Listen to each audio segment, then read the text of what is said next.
चित्रा उस बर्तन को देखते हुए कहती है, ये तो वैसा ही बर्तन लग रहा है जिसके बारे में मुझे एक बार अनुराग ने बताया था। ये तो भक्षक पात्र है, वो पात्र जिसमें डायने अपने शिकार का मांस खाया करती थी, खून ग्रहण करती थी। ये पात्र यहाँ पर कैसे? आखिर मैं हूँ कहाँ पर? ये घर किसका है? चित्रा कुछ अंदाजा नहीं लगा पा रही थी कि आखिर जिस घर के अंदर वो मौजूद थी वो घर किसका था।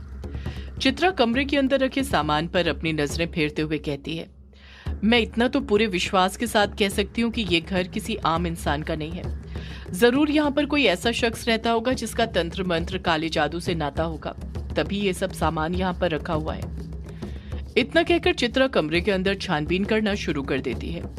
उसे पूरी उम्मीद थी कि उसे घर के अंदर कुछ तो ऐसा मिल जाएगा जिससे उसे पता चल जाएगा कि वो घर किसका है। चित्रा उस घर में रखे सामान को बड़ी बारीकी के साथ देख रही थी, पर उसे कुछ पता नहीं चल रहा था। वहां पर रखा सामान इतना ज्यादा पुराना था कि कुछ सामान देखकर तो वो भी नहीं समझ पा रही थी कि सदियों पहले उस सामान का क्या यूज किया जाता होगा। जब लूसी देखती है कि चित्रा कमरे के अंदर के सामान को देख रही है, तो वो धीरे से उस घर से बाहर निकल जाती है। चित्रा को इस बात की भनक तक नहीं लगती है। उसे भनक लगती भी कैसे? वो तो बड़े गौर से घर के अंदर मौजूद सामान को देखने में लगी हुई थी। चित्रा कमरे के अंदर मौजूद सामान को देख ही रही थी कि तभी उसे एक डरावनी फुसफुसाती हुई आवाज सुनाई देती है, आओ मेरे पास आओ, मेरी कहानी पढ़ो, पढ़ो मेरी कहानी। चित्रा घबराते हुए हकलाहट के साथ खुद से कहती है, ये कैसी आवाज थी? उस आवाज को सुनकर चित्रा इतना घबरा गई थी कि वो अपनी जगह पर से हिल तक नहीं पा रही थी। वो इतना ज्यादा डर गई थी। चित्रा को फिर एक औरत की फुसफुसाती हुई आवाज सुनाई देती है, मेरे पास आ, मेरी कहानी पढ़, आजा आजा मेरे पास, पढ़ मेरी कहानी। चित्रा अपने आसपास देखने लग जाती है, पर उसे कोई भी नजर नहीं आता है। एक बार फिर जब वो फुसफुसाती आवाज सुनाई आती है, तो चित्रा देखती है कि वो आवाज कमरे के कोने में से आ रही थी। वो कोना जो अभी भी अंधेरे से लिपटा हुआ था। मशाल की रोशनी वहां तक नहीं पहुंच पा रही थी, जिस कारण कुछ समझ नहीं आ रहा था कि आखिर वहां पर था क्या। वहां बस अंधेरा ही अंधेरा नजर आ रहा था। चित्रा दबे पांव जलती हुई मशाल के पास जाती है और धीरे से उसे अपने हाथ में उठाकर उस अंधेरे से लिपटे कोने की तरफ जाने लग जाती है, जहां से फुसफुसाती हुई आवाज सुनाई दे रही थी। जैसे जैसे चित्रा उस तरफ अपने कदम बढ़ा रही थी, उसके दिल की धड़कनें तेज होते जा रही थी। जब वो मशाल लेकर उस कोने में पहुंचती है, तो देखती है कि वहां पर कोई भी नहीं था। चित्रा परेशान होते हुए खुद से कहती है, यहाँ पर तो कोई भी नहीं है। फिर वो आवाज कैसी थी? कहीं वो मेरा वहम तो नहीं था? कुछ देर के लिए चित्रा सोच में पड़ जाती है। उसके कुछ समझ नहीं आ रहा था कि उसके साथ हो क्या रहा था। पहले लूसी का दिखना, उसे इस अनजानी जगह पर लाना, और फिर उसके बाद उस फुसफुसाती हुई डरावनी आवाज का आना। आखिर क्या मतलब था इन सब चीजों का? चित्रा मशाल लेकर दीवार के कोने के पास वहां पर खड़ी ही हुई थी कि तभी उसकी नजर दीवार पर पड़ती है। जब वो उस दीवार को देखती है तो उसकी उस दीवार से नजर ही नहीं हट पाती है। उस दीवार पर कई सारे छोटे छोटे चित्र बने हुए थे। पूरी दीवार चित्रों से भरी हुई थी। करीब 25-30 चित्र उस दीवार पर बने हुए थे, वो भी अलग अलग। उन चित्रों को देखकर ऐसा लग रहा था जैसे चित्रों के जरिए कोई कहानी बताने की कोशिश की गई हो। चित्रा उस दीवार पर बने चित्रों को देखते हुए हैरानी के साथ कहती है, अब ये क्या चीज है? इतनी सारी पेंटिंग यहाँ पर किसने की है, वो भी इस तरह? इतनी खूबसूरत पेंटिंग है ये, इतनी अच्छी तो शायद मैं भी ना बना पाऊं। चित्रा दीवार पर बनी पेंटिंग को गौर से देखते हुए उसे समझने की कोशिश करने लग जाती है, और कुछ ही देर में चित्रा को वो पेंटिंग समझ में आने लग जाती है। उसे वो पेंटिंग समझ में कैसे ना आती? वो खुद एक पेंटर जो थी। पहली पेंटिंग में एक छोटी सी बच्ची का जन्म हो रहा था। वो एक काया की गोद में थी। उसके आसपास 3-4 औरत खड़ी हुई थी। एक औरत नीचे लेटी हुई थी, जिसने अभी अभी उस बच्ची को अपनी कोख से जन्म दिया था। वो सभी औरतें बड़ी ही खुश नजर आ रही थी। सबसे हैरान करने वाली बात तो ये थी कि उन सभी औरतों के 2 नुकीले दांत बाहर निकले हुए थे। साथ ही सभी की चोटी लंबी थी जो जमीन को टच हो रही थी, जिससे ये बात साफ समझ आ रही थी कि वो कोई आम औरतें नहीं थी। चित्रा उस पहली पेंटिंग को देखते हुए कहती है, ये औरतें तो डायन की तरह लग रही हैं। चित्रा पूरी तरह श्योर होते हुए खुद से बड़बड़ा पड़ती है, हाँ ये डायने ही है। उन्हीं की इतनी लंबी चोटी होती है और इस तरह नुकीले दांत होते हैं। इसका मतलब ये हुआ कि एक डायन का जन्म हुआ है, उसी के जन्म की खुशियां मनाई जा रही हैं। पर ये कोई आम डायन नहीं है, इसमें कुछ अलग बात है।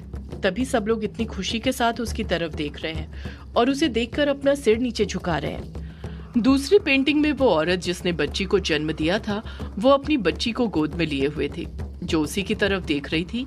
पर उसके चेहरे के एक्सप्रेशन को देखकर ऐसा लग रहा था कि वो अपनी बच्ची के लिए परेशान हो। चित्रा उस पेंटिंग को देखकर मन में सोचने लग जाती है, ये औरत तो परेशान नजर आ रही है, पर ये इतनी परेशान क्यों है? अभी तो ये पिछली पेंटिंग में बहुत खुश नजर आ रही थी, ऐसा क्या हो गया कि ये दुखी हो गई?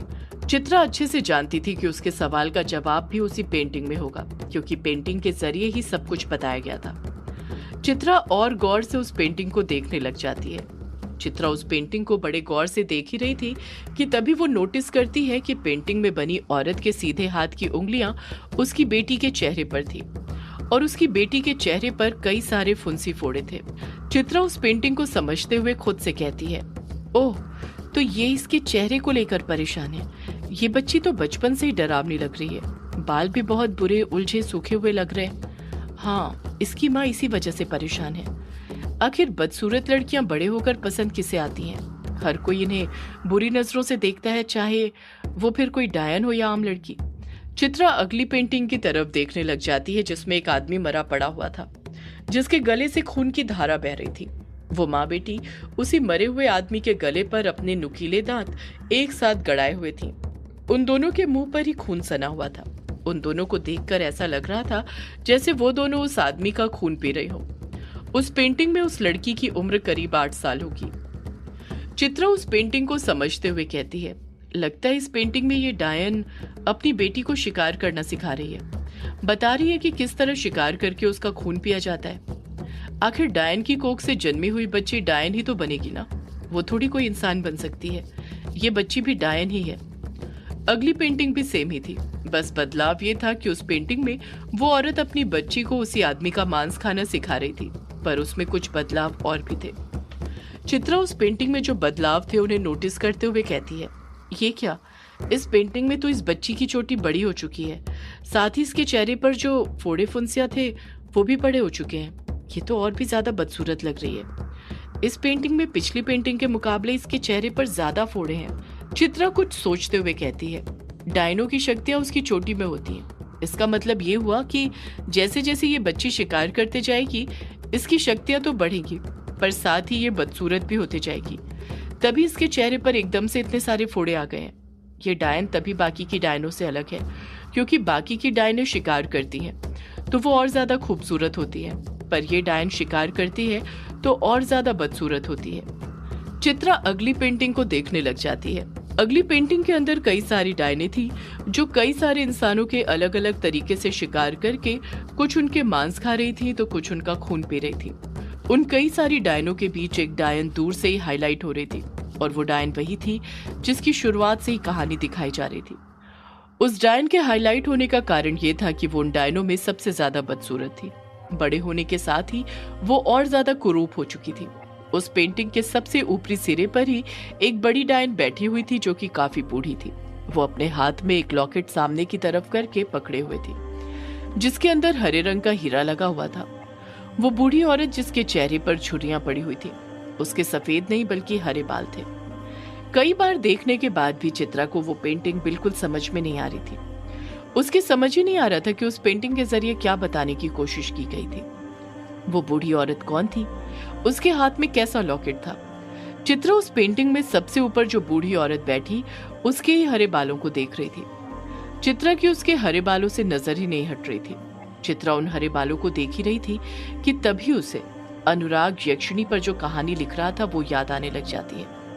उसे याद आता है कि अनुराग ने यक्षिणी की कहानियों में जो किरदार थे उनके हर किरदार के बारे में अलग से ड्राफ्ट बनाकर लिखा हुआ था। एक बार सफाई करते वक्त वही ड्राफ्ट चित्रा के हाथ लग गया था। उस ड्राफ्ट पर चित्रा की नजर पड़ गई, जिसे वो बड़े गौर से पढ़ने लग गई थी। चित्रा उस ड्राफ्ट के बारे में याद ही कर रही थी कि तभी उसे याद आता है कि महाडायन वाला जो किरदार था उसमें अनुराग ने साफ लिखा था कि जो महाडायन होती है उसके बाल हरे होते हैं। ये बात याद आते ही चित्रा को वो पेंटिंग भी समझ में आने लग जाती है।